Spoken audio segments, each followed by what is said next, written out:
This is our third and final video of the three-part series in which we were talking about subsidy. The farm we are standing in right now, here we are growing bird eye chilies, which is a part of pepper family. So this kind of crop also qualifies for subsidy. However, for this particular video, like I said last time, what I'm going to talk about is the advantages and disadvantages of applying for subsidy and whether you should go for subsidy or not. So let's first talk about the positives. The positive is very clear. You get money which you don't need to pay back to the government. So let's say if you are spending something like 2 CR or 3 CR, and out of that 56 lakhs is coming from the government as a subsidy which you don't need to pay back, it's a very good benefit. You should take it. That's the most part about the advantage. Now let's talk about disadvantage. What may be the challenges if you are taking subsidy? I'll talk about three important points here. The first one is it limits your choice of the crop. Like I have mentioned in my videos earlier, subsidy is only given for specific kind of crops. So if you want to grow something else, if your market is more amenable and if it's more profitable to grow some other crops, with subsidy you will be restricted and you will not be able to grow those kind of crops. So that's the first disadvantage.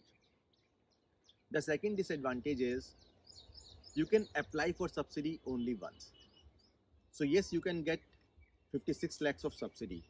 But let's say if you're starting small, and most first time growers generally start small, and in that small project, if you can get only 20 lakh of subsidy and you apply for that subsidy and you get 20 lakh from the government, you don't have a chance of going back to the government and saying, okay, now I'm applying for subsidy again.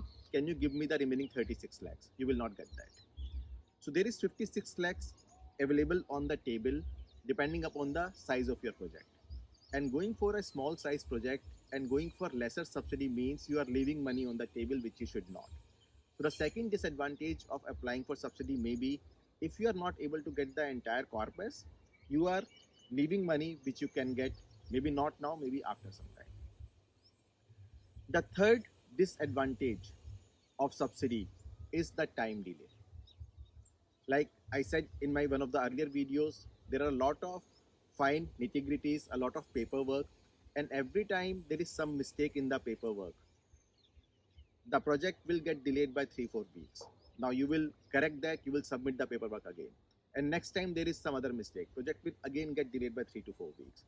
So the entire process of getting this subsidy will delay a project from anywhere between 3 months to 6 to 7 months also, depending upon how refined your paperwork is. These are three disadvantages of applying for subsidy, and these are three things that you should keep in mind.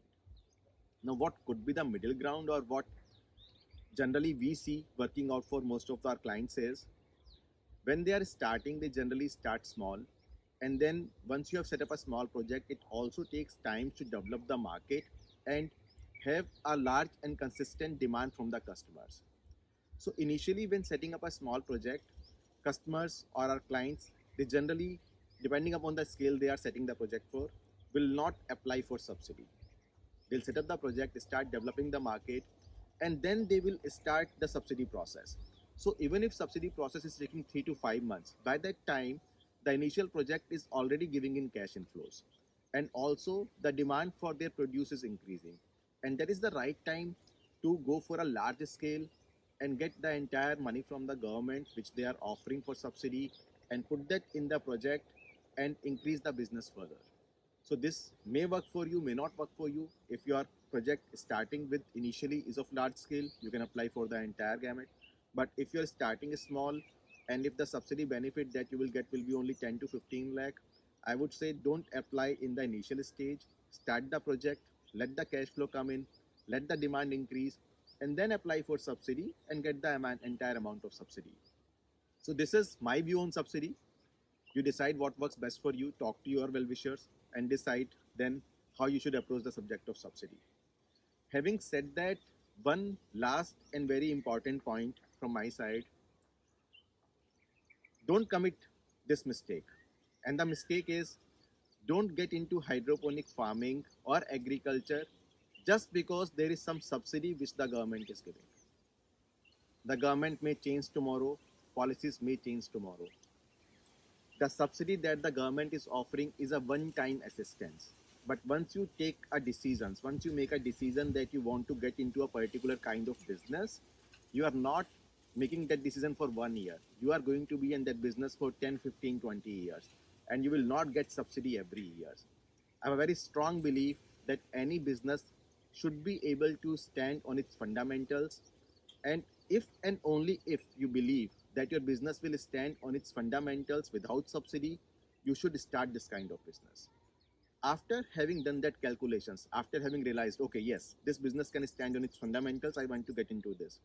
After that, yes, please take subsidy, please take all the benefits you're getting from anyone. But don't do the mistake of just starting a business because someone is giving some subsidy. More often than not, what will happen after the subsidy money dries out, you will not be able to sustain the business because you have not really done your homework right. So that's only the only last piece of advice from my side. I hope that you like this three-part series and you got to know about subsidy, and also it helped you clarify a lot of your doubts, and now you are better informed on whether you should apply for subsidy, whether you should go for it or you should not go for it. In either case, my best wishes with you. All the best and thank you. Take care.